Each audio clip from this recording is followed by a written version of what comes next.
Welcome back to the Stretch the Floor podcast. I'm Matthew, and I'm here as always with Venushan, and we have a ton to talk about today. We're currently recording at halftime of the Knicks Hawks game. The Hawks are up by 4, so it could be a 3-1 Hawks lead or a 2-2 series by the time this podcast is up.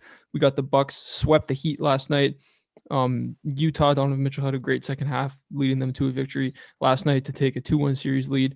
Let's start in the West. Let's start with that series, 1-8. What have your thoughts been so far since we last recorded? How has Donovan Mitchell looked? He's been on a bit of a minutes restriction, but he was still good enough in that game to pull out the win. Yeah, basically they look like a whole different team with Donovan Mitchell leading them. Everyone's falling back into the roles as secondary and third options and having Jingles and Jordan Clarkson off the bench. They're just like back into their roles and they're just a way better team. The game's so much easier for Mike Conley. He's versing his old team, the Memphis Grizzlies. He says, if you live long enough, you're going to be a villain. He's embracing that role, and they're just a better team. Like, it's pretty evident. John Morant dropped 47 in game 2, and they still lost. So he's doing as much as he can. He's proving that he's one of the best point guards to play the game. He's proving he's part of the NBA future. This is good experience for them. Good experience for Dylan Brooks, Jaren Jackson. Hopefully he gets some stuff rolling. Jonas Valanciunas had a good game 1. Struggling kind of since then. Rudy Gobert is kind of stopping him. But they're having a good series. They have a bunch of young guys. Playoff experience always worth it. So even if they lose the series, it's still going to be a good season for them. Yeah, and I've liked how they looked. One thing that's been a big theme this series is foul trouble. Like Jackson was on 5 fouls. He might have even fouled out last night. Dylan Brooks has been on 5 or 6 fouls a couple of times. And he's their best perimeter defender, and Jackson's obviously one of their 4 best players. Maybe it hasn't really looked like that this series, but without Donovan Mitchell, Memphis was good enough to pull out that win. John Morant looks like maybe the second best player in the series, like maybe better than Gobert. But yeah, like with Donovan Mitchell even playing 20, whatever, he played under 30 minutes last night, still dropped like 29, closed out the game. When he's playing, this team it's not looking good. I'd be surprised if they won another game, to be honest. Yeah, I think it's close out 5. Good for Utah. Get their guys going, get some rest, move on to the next series. Yeah, and it's a good sign for them. Like Jordan Clarkson has looked good, Ingles has looked good, Bogdanovich, like everyone's looked good. They seem healthy outside of Mitchell, and hopefully by the rest of the series he can play himself back into like 36 minutes a game. Yeah, I think he's just playing himself back into shape. I think he should be fine coming next series, hopefully at least. And next series is going to be a lot different. It's going to be a lot more focus on him and a lot more closer matchup. So this series, kind of like the Nets, it's kind of just playing you guys into shape, getting everyone healthy, getting ready to go.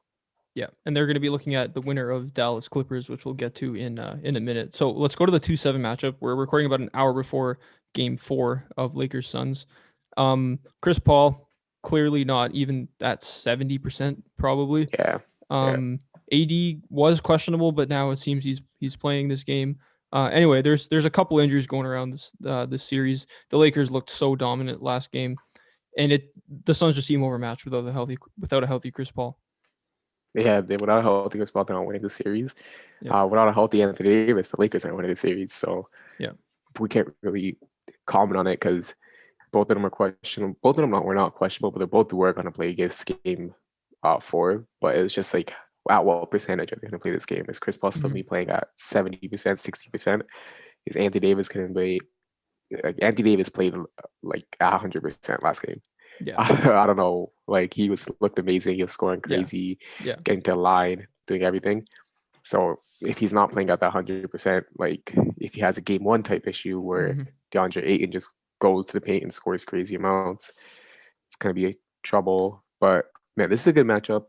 I still could see Phoenix winning a couple more games. I'm not counting them out of this, but I think the Lakers will win the series. I think that Chris Paul injury just sucks. Kind of, we say this like every playoffs.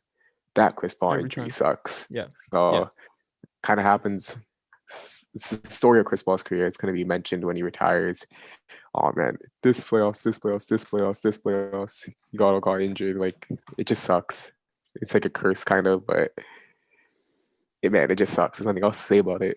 Yeah, they showed a graphic on the broadcast of like 2014 injured this series, 2015 injured, 16, 2018, 2021. Like it's crazy. It actually happens every playoffs.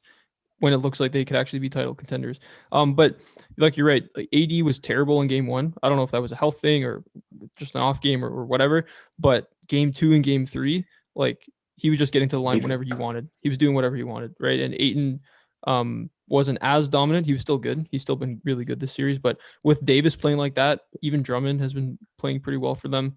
LeBron, obviously, they're just dominating the paint. They're just getting whatever they want. Yeah, and another noticeable injury is KCP. Mm. Uh, he's a starter. He's a pretty good defender. He's pretty decent at shooting this season too.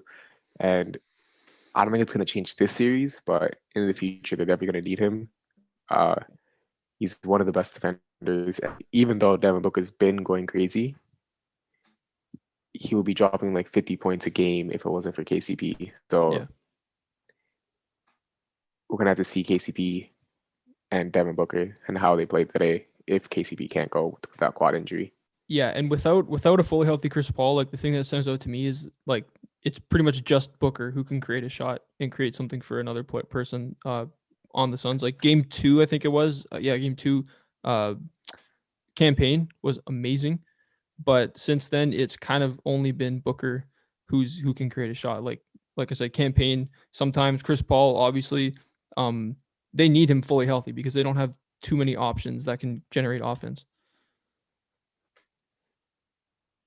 Yeah, a lot of their guys are kind of catch and shoot guys, Yeah. with Cam Johnson, Mikal Bridges, uh, Jay Crowder, and even DeAndre Haskins as a scorer and post player he is. I think it's fed to these. So yeah, Chris Paul definitely needs to be healthy. Yeah, for sure. So okay, hold on. Okay, so going on to the 3-6 matchup, this is tied 2-2. It's been a back and forth series like we expected, but not like the way that I thought. Jokic has been like he's only gotten 5 assists twice in the other 2 games. He got 1 assist, but he's been really good.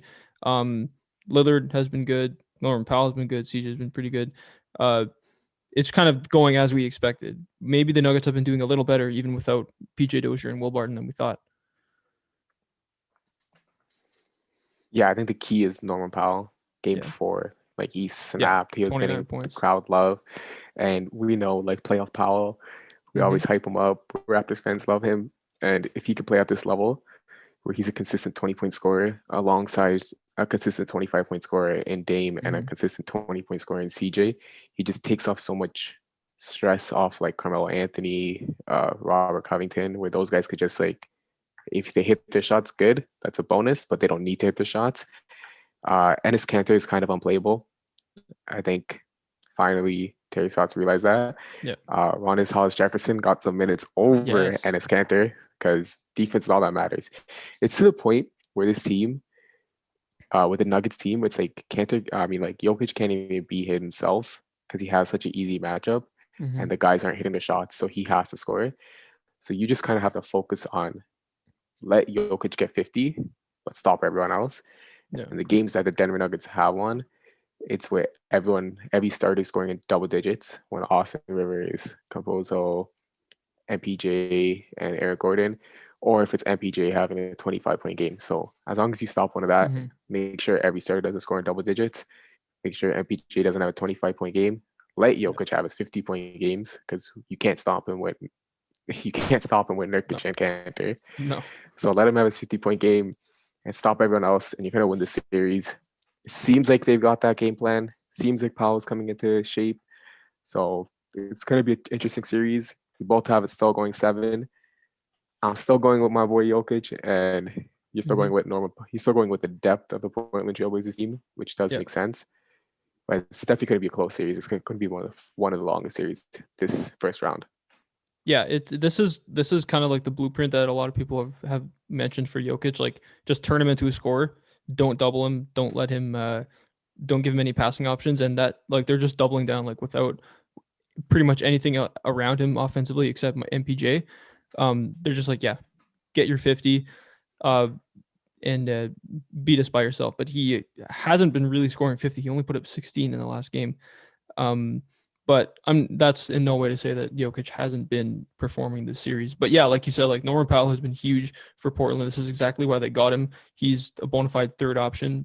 The way they play behind Dame and CJ, he's been putting up, like he put up 29. He's been pretty much like their only consistent catch and shoot 3-point shooter. And yeah, just the way it looks to me, the Blazers depth is probably going to win out this series.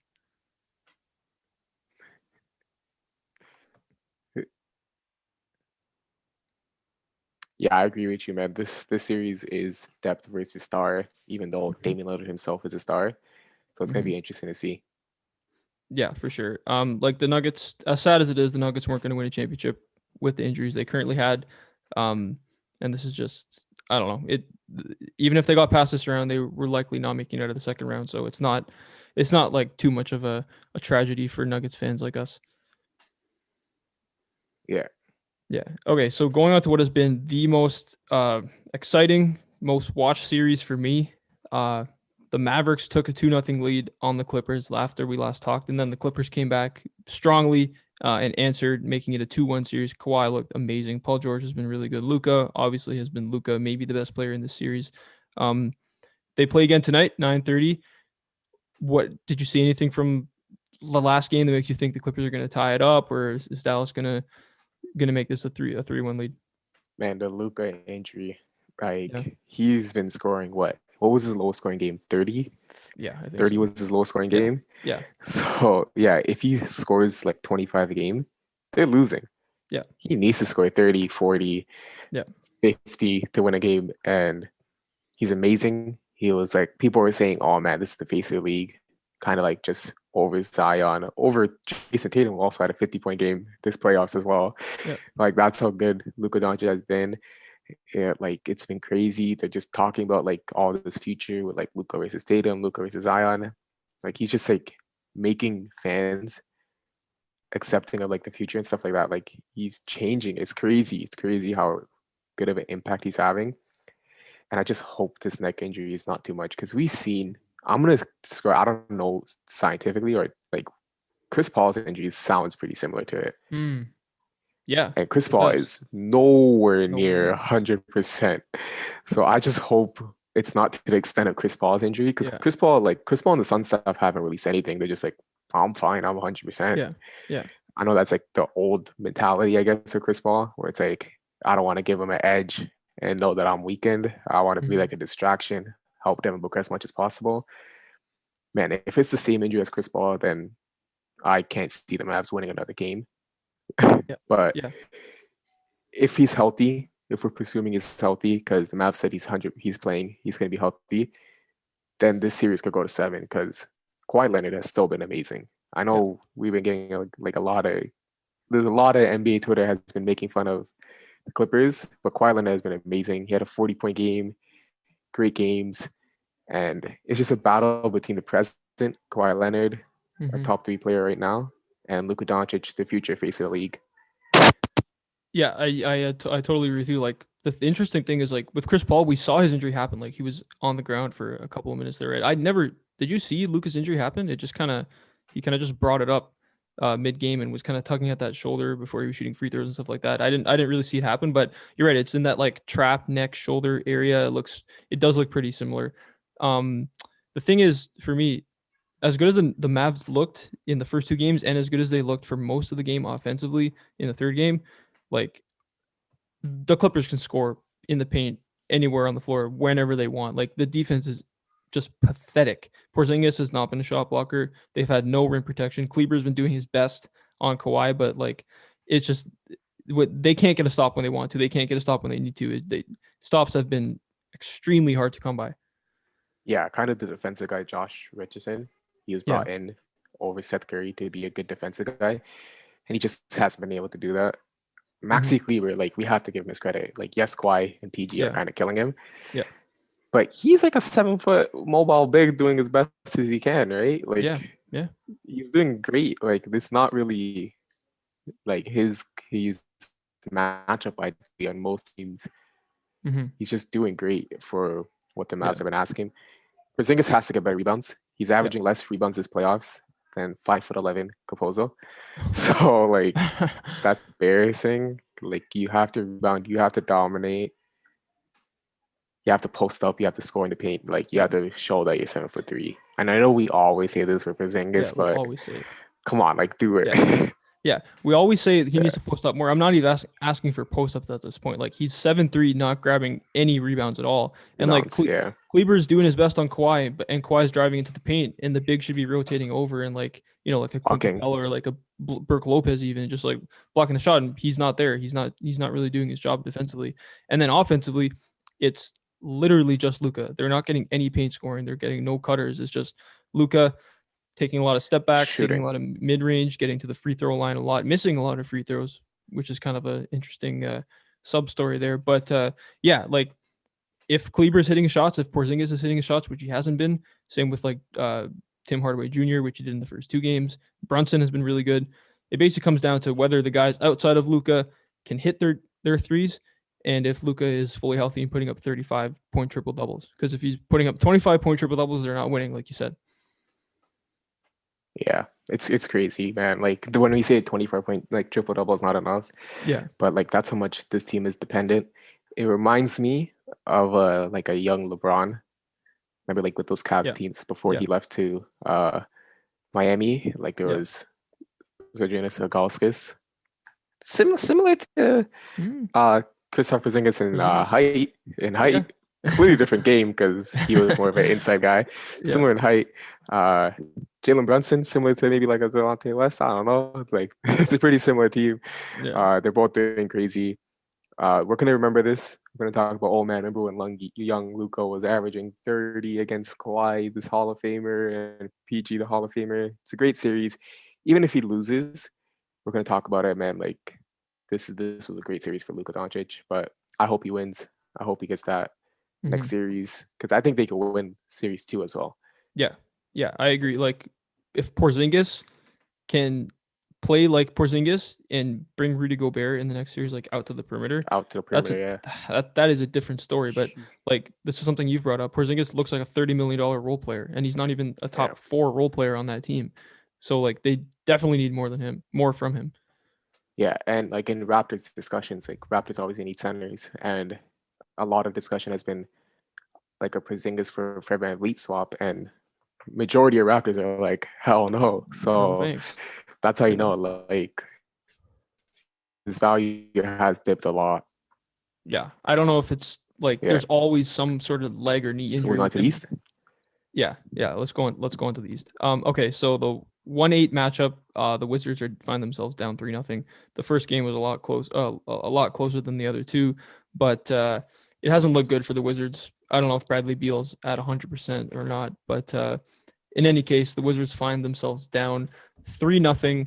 It looks like the Sixers are going to close it out in 4. Um, I guess there's nothing much else to talk about other than the Wizards heading into the offseason. What happens to Westbrook? What happens to Beal? And then we can kind of talk about how good the Sixers have looked and how well prepared they are for their next series, I guess. So I guess like what are you thinking about the Wizards once the series is over? I'm assuming it's over. What do you think their offseason looks like? Yeah. So one of the common, more realistic options is they fire their coach. They blame the series loss on Westbrook's ankle injury and Bradley Beal not being 100%. They try to change role players by trading like Bertans, maybe Thomas Bryant, or they try to make themselves believe Thomas Bryant will be a huge game changer. Mhm. And they keep Westbrook Beal, get a new coach, get Thomas Bryant back in the mix, trade a couple of these role players who are just offensive players like Bertans for defenders, maybe trade a Rui Hachimura or a Denny for a good veteran that's able to play defense, and they kind of just rerun with Westbrook and Beal. That's the realistic option. That's the option that's probably going to happen, and that's the option we don't want to happen. What we want to see is them saying, "Hey, man, Bradley Beal's 28. We're not going to get enough to like retool with him in the next 3-4 years. Let's blow this up. Trade Bradley Beal to like a Pelicans, Mm, like Ingram pick or whatever, Mavericks. a Mavericks, a Celtics, Yeah. like even like Miami. OKC, Yeah. wherever you get picks, wherever you get a bunch Yeah. of picks and a couple young players, trade Westbrook to maybe like the Clippers because they probably want a point guard after this Yeah. playoff disappointment. That's the only option I can think of for Westbrook. So hopefully the Clippers want him. so so that happily happens, and then they just kind of rebuild. They just trade the stars, rebuild. Hmm. They have a couple of the young 20-year-olds, like Thomas Bryant's only like 23. Rui Hachimura and Denny Avdija are only like 24, 23 as well. So Hmm. they still have a decent young front court. And if they really rebuild, get a bunch of picks, they could Hmm. maybe be a young, interesting, fun team. But I don't know if they're going to do that. They're probably going to go my first option, the realistic one, fire the Hmm. coach, try to retool around these two guys, and just blame the injuries as the reason for such a disappointing and poor season. But we just want to see Westbrook on a contender and Bradley Beal on a contender because this was his team just ain't it. Yeah. That's what we want to happen. That's what I want to happen. But like it's not going to be free agency. Like there's no fix coming in free agency because like you look at their salaries, um, they don't have much money coming off the books. I think just I don't even remember. Just they have like 5 million or 7 million coming off the books, so it's gonna have to be trades. But realistically, as like the Wizards, that like 20 game stretch after the All-Star break going into the play-in tournament, it probably saved Westbrook and Beal's like spots on this team for next year.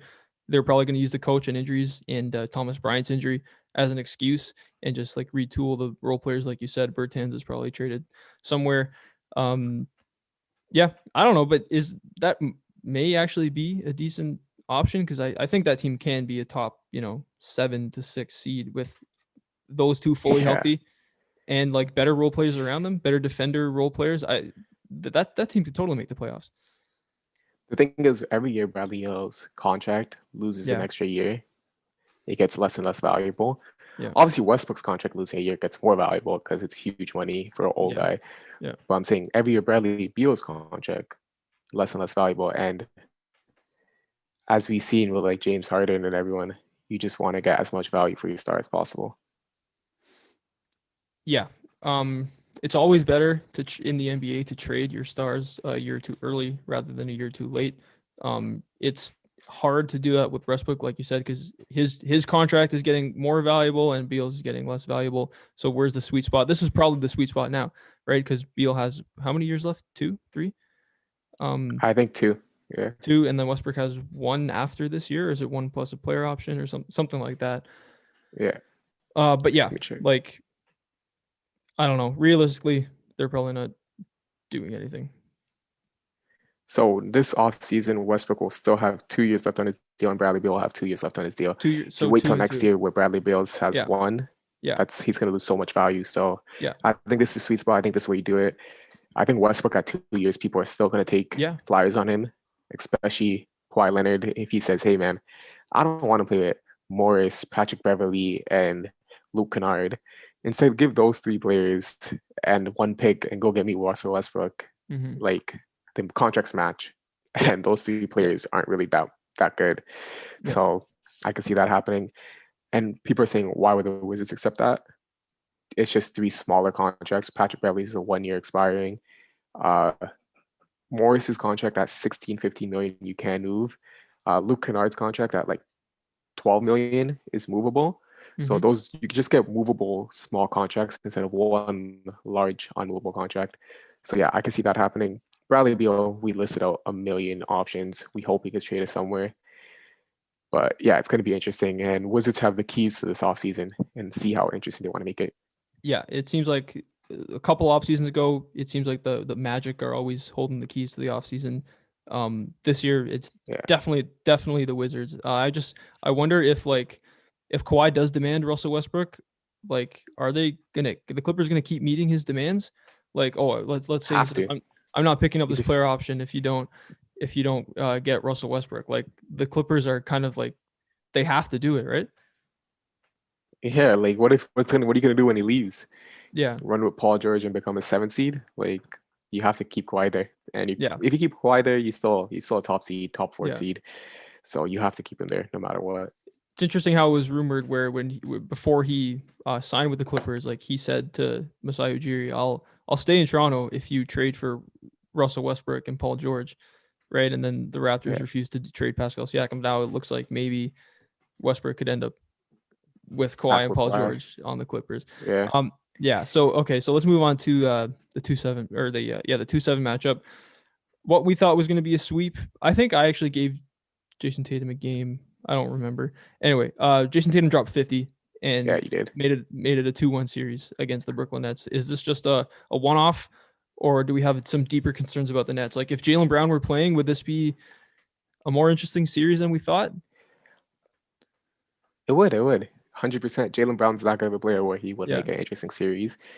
But at the end of the day, he's not playing. So there's no Yeah. point in talking about him. He's not playing. He can't really do anything.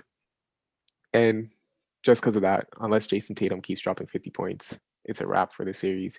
Jason Tatum, thank you for showing us a good playoffs game. Yeah. And thank you for bringing this debate, this future debate, which we're going to talk about in offseason. Luka Doncic versus Tatum. How good of a rivalry can this be? But that's all it's gonna be. Jason Tatum, you just made a good offseason topic. You're not really gonna win any more games. Yeah, it's such a shame Jaylen Brown's not playing, but I'm surprised the Celtics actually had that much like fight in them to win that game. Uh, I don't think they're gonna do it again. Tatum is probably like I wouldn't be surprised if he drops 40, Not but drop 50. it's gonna take 50. It's gonna take all of 50 for them Yeah. to win, unless Kemba Walker somehow turns it around and becomes like Kemba from 3 years ago. But I don't really see that happening either. So I think this is a 5-game series. Watch me say that, and then it be evened up next game. But I don't know. Yeah. I just don't see the Celtics taking another one here. Yeah, I don't see it too. The Nets are playing amazing and they're gonna Yeah. have a good matchup once we talk about the next team that just swept their opponents. Yeah. Let's talk about them. So I predicted 6 games. You predicted 7 games. A lot of people had 7. Seven. Some people even had the Heat upsetting, but the Miami Heat get swept by the Bucks. I guess in some revenge from their bubble embarrassment last year in what was not a dominant series for Giannis. Did he even average like 25 in that series? I don't even know if he did. But Uh, I think he it was a did. I think he did. it was anyway. It wasn't like as dominant of a series as you would expect from a sweep from the Bucks, but it was a team effort. It was really beautiful to see. Like Middleton was amazing the whole series. Drew Holiday's defense and offense was amazing. Brooke Lopez was huge in that series. Just an all around team effort. I don't know if Jimmy Butler wasn't 100% or something, but he just did not look good that entire series. Yeah, I don't know. I would have to blame a lot of this on Jimmy Butler because he played like someone that wasn't an all-star. And this is someone that we were putting in our all NBA teams Mm-hmm. and we're saying, man, he's the best leader. And I'm gonna give him the benefit of the doubt and say it's because of injury. Also his role players didn't show up, so I don't know what he could have Yeah, Tyler done. Hero was Like terrible. Goran Dragic Yeah, wasn't really good after the first game. Same with Duncan yeah, Robinson. yeah. And Bam was all right, but he still Yeah. wasn't an all-star too. So Mm-hmm. like when no one shows up, you can't just blame Jimmy Butler. Like he Yeah. plays at the strengths of his other teammates and that mentality and that team ball. Mm-hmm. So it sucks. Uh, Victor Oladipo just didn't play. Probably they said he might miss next season. So I can't see him signing for more than like a minimum or maybe a mid-level, but I can't see him signing for anything big. At least not Yeah. from the Heat. Yeah. So you're gonna get someone else in, Kyle Lowry, DeMar DeRozan, obviously, ideally Kawhi Leonard or Bradley Beal, but Yeah. a realistic option of Kyle Lowry, DeMar DeRozan. This team's gonna be back in it. They're gonna be retooled. They're gonna have another star, and they're gonna be good again. They're gonna be a top 4 seed, and you just had to off year. You just had to think about that. You bet on the wrong guy. Instead of betting on Kyle Lowry, you bet on Victor Oladipo being just as good, and he couldn't play. So Pat Riley made a wrong bet, and Yeah. he's gonna fix it in the offseason like he always does. Yeah. And speaking of the offseason, so Jimmy Butler is 36 mil next year, and then Bam is 28. Tyler Hero is only 4. Precious Chu is only 2. Outside of that, Dragic is a 19.4 player option, and Iguodala is a 15. Sorry, a 19.4 team option. Iguodala is another team option at 15. There's no one else on the payroll next year. Like they could completely tear this Yeah, down and basically just have Bam and Jimmy as their only high salary players and sign anyone they want, trade for anyone they want. Like they have a lot of options going into next year. Obviously, Kawhi is like the main, like is like kind of the only max like worth signing this year. Um, I don't know. Bradley Beal trades are always options. Like they have so many options. But if they don't make a lot of good signings, it could also go south. But Yeah, I would be surprised if one of those four aren't there. Kawhi Leonard, I think, is going to be his Clipper. I think he's going to either they're going to have a good playoff run or they're going to get Russell Westbrook. I think Bradley Beal, I don't see the Wizards blowing it up. We talked about it. We see the coach getting fired instead. Option 3, Kyle Lowry. I think that's pretty likely. 2-year, $25 million deal. He's going to be better than Goran Dragic. He's going to be a way better defender. And they could probably play together when it comes to playoff time. yeah, yeah. And that could just be a sign and trade for like Kendrick Nunn, someone who they probably don't want to bring back on like a $15 million deal or whatever. Mm-hmm. Still keep Duncan Robinson. So like that's option. And then DeMar DeRozan's option too. I don't know how good this option is because Jimmy Butler is not the greatest shooter. Bam Adebayo is not the greatest shooter. Yeah. And DeMar DeRozan is not the greatest shooter. So I don't know how DeRozan, but if those three guys don't come in, I can see them going get DeMar DeRozan for like a four-year like $100 million deal, get him in there, and maybe not even like play a whole like season with him, but maybe he just gets like traded eventually or whatever. But I could just see them landing one of the big stars. I'll be surprised if they don't land one of the four. Yeah, it's yeah, one of the 4 stars, and like it gets so much more complicated with Victor Oladipo. Like you said, likely missing all of next year. He was probably like they traded for him probably with the hopes of like having him like become part of the Heat culture or whatever, and then just like extending him. Yeah. But who knows what's going to happen with him now? It's going to come down to Kyle Lowry. I think is probably the most likely option and most other than Kawhi, probably the best option. He fits their team a lot better than DeMar DeRozan, I think. But yeah, and it's just going to be interesting to see what happens with Kendrick Nunn, Duncan Robinson. You know, I don't expect Iguodala back, but Kendrick Nunn is important for them, and so is Duncan Robinson. Yeah. But how important is he? Is he 15 mil important? Is Duncan Robinson 18 million important? Like that's when it gets kind of. Those are the contracts those are gonna get, right? Yeah. They're gonna get those contracts. Those are the market value contracts. And when we talk about Kawhi, people are gonna be like, "Man, why do you bring up Miami?" Because when he was in Toronto, the snow and the cold was a major factor.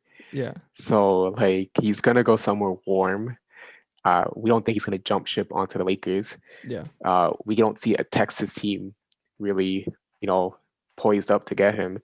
So really, it's kind of Miami that's the only warm city left. Yeah. So I think they're gonna get him if he leaves. But the question is, does he leave? Hopefully, he doesn't do the thing like with the Lakers. I don't know if he did this intentionally. I don't know if he tried to like sabotage the Lakers because he knew he was going to the Clippers. He waited incredibly long, which was bad for the Raptors, bad for the Lakers. And people were saying it's to sabotage the Lakers' chances of getting that third star, so they had to get role players instead. Hopefully he doesn't do that to Miami and other teams waiting for him and he just signs right away because Miami still needs that time to recoup and get a DeMar or Kyle Lowry if Kawhi says no. Yeah, that's a really good point because that did hurt the Lakers. The Lakers ended up overspending on Danny Green and a couple other guys there. Yeah, still worked. They won the championship, but hopefully he doesn't pull that again. Okay, so the 4-5 matchup is currently happening right now. It has been a really back and forth series like we expected. Trae Young has been amazing, but what we thought was going to be the Trae Young Julius Randle series is the Trae Young Derrick Rose series in what is like one of the most unexpected developments of this playoffs. Like, I guess what's up with Julius Randle and what's up with Derrick Rose? What happened there? It's only a quarter left. We both have it going on our TVs behind our recording. The Hawks are up 17. So let's call this a 3-1 series. Yeah. And let's call Trae Young he's another face of the NBA, a future face of the NBA. Like he is getting under the New York skin. New York's one of the biggest markets in basketball. I think the biggest market in basketball. Yeah. So he's getting there. He's making Madison Square hate him. Everyone in Atlanta loves him with his he shout out the A. He said, "Come play me in the A," and he keeps like representing his city and showing mad love to his city. John Collins finally having a good game, 18-7. Uh, Gallinari, 13 points in 17 minutes, having a good game so far. Trae Young's just been amazing, man. He's showing that he's the guy. He's a superstar, and he should just keep doing this. Julius Randle having a bounce back game, kind of Yeah, 17 points, 9 a little bit. rebounds, 7 assists, on 33% field goal percentage, 60% free throw percentage, 50% 3-point percentage. Decent. RJ Barrett, 17 points. Derrick Rose, 18 points. They're coming back. They're having decent games, but maybe the lack of Mitchell Robinson and maybe the lack of a true point guard to play make Yeah. is really costing this team. Yeah, I think that's what it is because we all know how much the game changes in the playoffs. Like way less transition, slower pace, more half court. And that was always one of their biggest problems this regular season. Like as good as Julius Randle's playmaking did become, like you're without a true point guard, your half court offense is going to suffer, especially in the playoffs. And Derrick Rose, as good as he's been, he's not a true point guard. At least at this point in his career.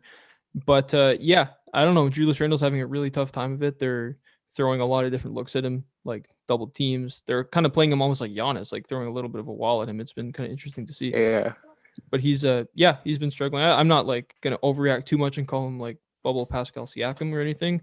But yeah, I don't know. It's Trae Young has shown that he's clearly the best player in the series and is going to be like along with Jason Tatum and Luka Doncic and Zion as like face. the face of the NBA going forward. And it's really cool to see someone who a lot of people call the stat pattern, be in the playoffs and be winning games like not by himself, but like just taking control of the playoff series. Yeah, and he's gonna have a playoff win before Zion. Yep. Obviously, Tatum had that long run, so not before Yeah. Tatum, but maybe before Luca too. You might have a Like if playoff Luca series winner, doesn't, yeah, before Luca, yeah. yeah. So if Luca doesn't win this, like that trade is gonna obviously be mentioned. That trade's gonna be mentioned for the whole careers because they're Yeah. both so good. Yeah. And it's gonna be like, hey, yeah, we traded Luka Doncic, like, well, we got the playoff win first. It's gonna be stuff like that, and it's gonna be interesting to see. Mm-hmm. Uh, he just sucks on defense Yeah. so much, but he just, if we're talking about just offense, Trae Young might be a top 10 NBA player. Yeah. No, really. That's how Like good he is.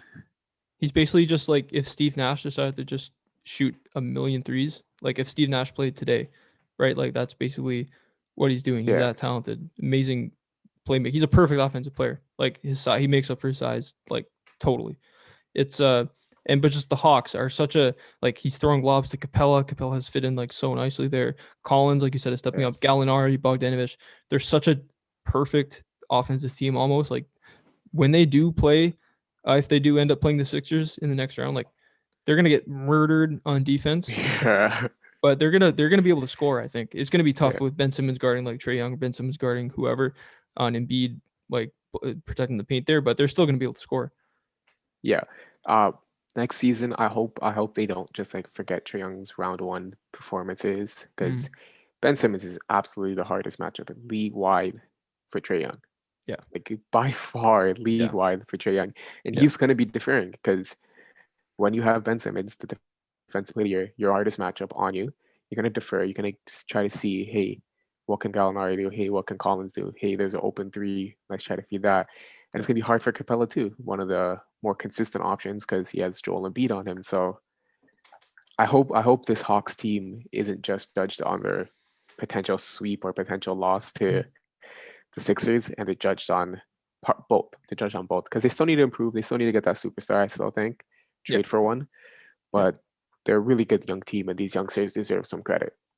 Yeah, and Trae Young has to be talked about differently going forward. Like, Yeah, yeah, he sucks on defense. So does Luca, but Luca at least can grab a lot of boards because of he's just so big. But like Trae Young is absolutely like one of the top 5 best young next faces of the league over the next like 7 to 10 years. yeah, and he has to make All-Star games. Like, come on, what are we Yeah, doing? yeah, it has This to be guy's happening. averaging Like, 29 and 7, and he yeah, didn't make All-Star this year. Like, come on, he needs his respect. Put some respect on his name. yeah, He has to be an All-Star, preliminary All-Star every year. 29-7 in the playoffs, the best player in a playoff series. Gonna have some really nice games even being guarded by Ben Simmons in the next round if they Yeah, make it there. Yeah, Trae Young going forward, perennial All-Star, All NBA maybe. maybe, Like, maybe. yeah, maybe. Yeah, and we talked about Kyle Lowry before. Just to mention him quickly, Knicks are a possible option too. Yeah, I don't know if yeah. they'll offer him a 2 year like he wants. He wants that 2 year, 50 million, 25, 25. But the Knicks could be like, hey man, no one's offering you that 2 year 50. Here's a 1 year 30. Hmm. Like, what are you gonna do about that? Like, you know what I mean? So that's a potential too. And man, Kyle Lowry just seems like the biggest free agent this upcoming off It's season, crazy. It's crazy. which is crazy to say because everyone resigned. And yeah, Kyle Lowry is someone I'll look for. Obviously, Lonzo Ball too. I Hmm. just think Pelicans match him no matter what. Yeah. But so I think Kyle Lowry's the way to go for them. It's basically just point guard. They need a point guard when Yeah, Robinson comes back. Mitchell Robinson, Randall at the 4. You got RJ Barrett at the 2. You need a point guard. You need someone who can shoot and just be a pure point guard. That's pretty much what it pretty is. But much like, it. I'm not Yeah, giving up on the Knicks yet. We're not going to go full into their offseason just yet because it's going to be 3-1. But 3-1. I don't know. Randall's gonna have some. Randall, if Randall comes back from this, he's gonna be beloved. He's gonna Yeah, be a New York legend just yeah, off one series. yeah. Yeah, Randall has how many? He has 1 year left after this, right? yeah. But that's why I think Kyle Lowry's contract will be a 1 year, so Yeah, they can yeah. still get off Kyle Lowry, re-sign Randall, and re-sign another superstar. Yeah, and Randall's like his contract is team friendly. It didn't look too team friendly when they signed it, but Very like for team friendly. a second team All NBA guy, now it's very team friendly. So they have options for sure. I yeah, I think Yeah, that does it. We covered every series. Lakers are coming up in about 25 minutes. Let's see if Chris Paul looks any different. Let's see how AD looks. Let's see how KCP looks. Um, we got Mavs Clippers tonight, and it's just every night is just another amazing playoff game. Uh, Thank you everyone for listening to this episode of the podcast. We'll be back next Sunday, like we always are, to talk more hoops, talk more playoff basketball. Until then, check us out on Instagram at Surf the Floor Podcast. Subscribe to our YouTube channel, STF Clips, for the best clips from every podcast episode. But most importantly, subscribe to the podcast feed wherever you get your podcast. Leave a 5-star rating, leave a review because it all really helps. Other than that, thank you again, and we'll be back next week.